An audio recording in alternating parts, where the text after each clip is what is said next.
Hey, Zehra Phelan. Oh, hi, how are you? I'm good. How's it going? You're fucking roasting. Have you got AC now? How's it in your place? I'm in a flat, so I've got a fan, No. and I've You've got a just fan. turned it Nobody on. has AC there. No, don't be silly. I'm Ah, analyst, can't afford that. fucking hell. Yeah. Oh my God. Yeah, 40 degree. Yeah, it's intense. it is intense. Okay, so let's get started. I attended the press conference for the trailer a couple of weeks ago, and you admitted you weren't quite a swimmer. So, No.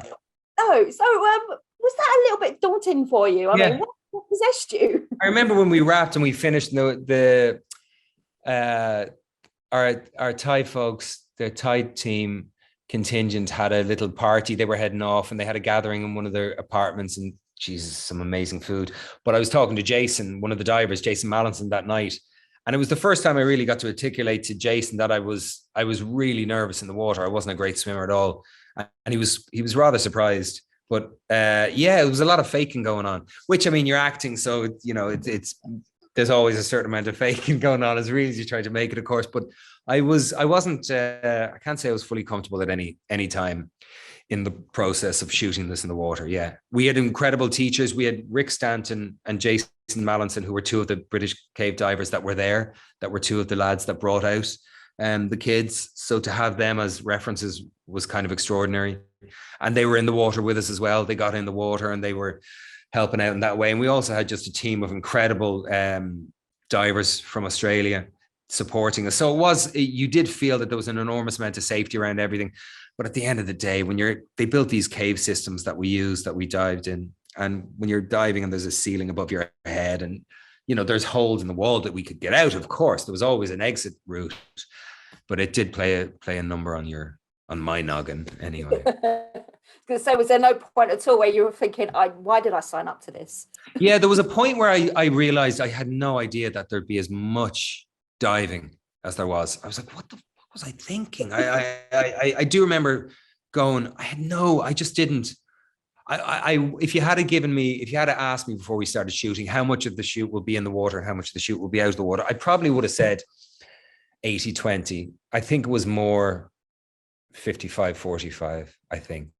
Okay. I think 45 in the water. I think it was. We spent a lot of time in the water. And it was amazing. I mean, it was an extraordinary opportunity to get to do something you would never get to do. And when I think of the nervousness actually of going into the tunnel system the first day versus the last day, actually, I started getting nervous towards the end. It was kind of like at the start, I was nervous, and then I got a little bit kind of comfortable with it.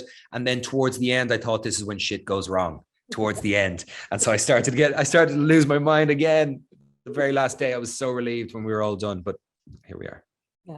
And obviously, you play a real life character, John. I'm not going to pronounce his last name because I'm really bad at pronouncing names. That's the one. Did you spend much time, with him to prep for this role? Yeah, he was cool. With that British accent as well, that was impressive. I like that. Was it "You Don't Want Me Dead"?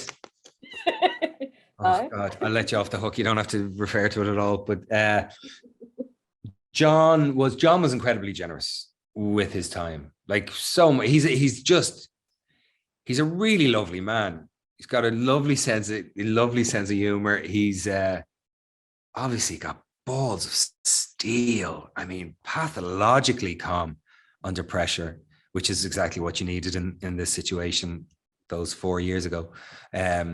But because it was COVID, I would have flown to see John, but there was no flying. There was no anything going on really. And it's why we shot in Australia, was because we could still, because they had COVID under a certain amount of control at that point. As the rest of us were flailing around the world, But John was available to me via FaceTime, and I would sit up, 1 or 2 in the morning here, 9 or 10 in the morning where he was in Britain, and we would speak for an hour or two. And he was open. I'd ask him anything about his life, about cave diving as a hobby, about the particular events and how they unfolded, about what his thought process was during it all, when he got nervous, if he got nervous, all of it really. He was incredibly generous. So and while we were shooting as well, if I had a question, and questions always came up because we were trying to figure out exactly how things unfolded. And there's so much documentation of the events, but there's still, when you start getting into the details, there are certain twists and turns and times where they tied off a thing and you wanted to ask him exactly how it played out. And I would just text John and he would come back with the answer of exactly what happened at the time, you know? So he was a great kind of resource for me. He was very involved, heavily involved in it. Yeah. There's also quite a good bromance between John and Rick as well during the film, which I thought brings a little bit of levity to it sometimes as well, which was quite nice because my anxiety levels were up here at times. Were they? Yeah, cool. So how was that with you with Viggo on set as well? Did that play off?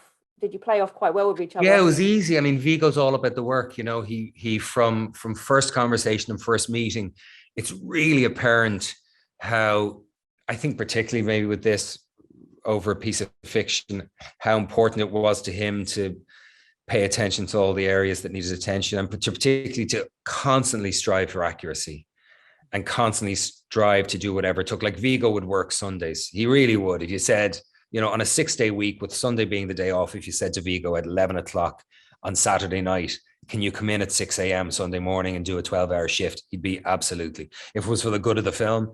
So to be around that level of commitment is brilliant as an actor, you know, and it raises your game as well. And I had a laugh with Viggo off camera. And yeah, there was a kind of we discovered, I'm not saying the reality of it, but we discovered a kind of and it was designed within the script, an awkward affection, an awkward familiarity between John and Rick. Yeah. That was lovely to explore. You know, it's not the what would be the more quintessentially Americanized version of high fives and you're the man, you know, you're the man. You know, it was the two of them kind of an awkwardness, kind of more reserved, but very real affection and respect and fondness for each other. I spoke to Ron earlier on today, actually, and he mentioned how you guys were, you know, you were adamant about doing your own stunts. Yeah, I have to give that one more to Viggo than myself. I think Viggo kind of was the one that thought that that'd be great. And then I was like, in for a penny and for a pound, I suppose, which I came to regret. But no, it was cool. I mean, you always, number one, it's just fun. You know, if you have any kind of sense of adventure to you and there's horse riding stunts going on, or there's fighting stunts, you have to jump off a building or do some cave diving. You know, there's going to be a lot of safety around it. You know, you're going to get ample opportunity to do things over and over again before you have to put them in front of camera. And you kind of assume it's going to be a bit of fun and a bit of an adventure. And so with that in mind, yeah, we did as much as we could. And the majority of the diving was done by us. I mean, as I said, we spent almost half our time in the shoot in the water, you know, for sure. Much more than I thought we would. Much more. And it was scary than I thought it was going to be. And we were asked to do things that I had never imagined we were going to be asked to do. Particularly, again, there was safety divers everywhere. The water was a lot clearer. The things, you know, I'm not comparing it to what they actually did in 2018, but for a bunch of actors to just carry a live person with a mask on their face and them with their hands tied behind their back under the water and through little things and around and try to make sure their head didn't, because you're sending them first through a hole and then holding onto their ankles while you swim and then grabbing their knee and then grabbing their waist and then grabbing the back of their shoulder and then getting their body beside you again before you swim off, all the while holding onto the cable. Like I was... I actually get a bit anxious. I'm getting a bit anxious now just thinking about it. And that's what we were doing every day. But look, it was as I said, there was a lot of safety around it. And it was an amazing adventure, you know. Well, thank you so much for talking to me today. It's been an absolute pleasure. It's been a pleasure talking to you. Thanks a million. And I think you're brilliant as well, by the way. Thanks, Thanks. Nice. Thank you. Ladies and gentlemen, you're watching Hey You Guys. Hey You Guys, huh? Hey You Guys. Is that from the Goonies? It is indeed, yes. Nice.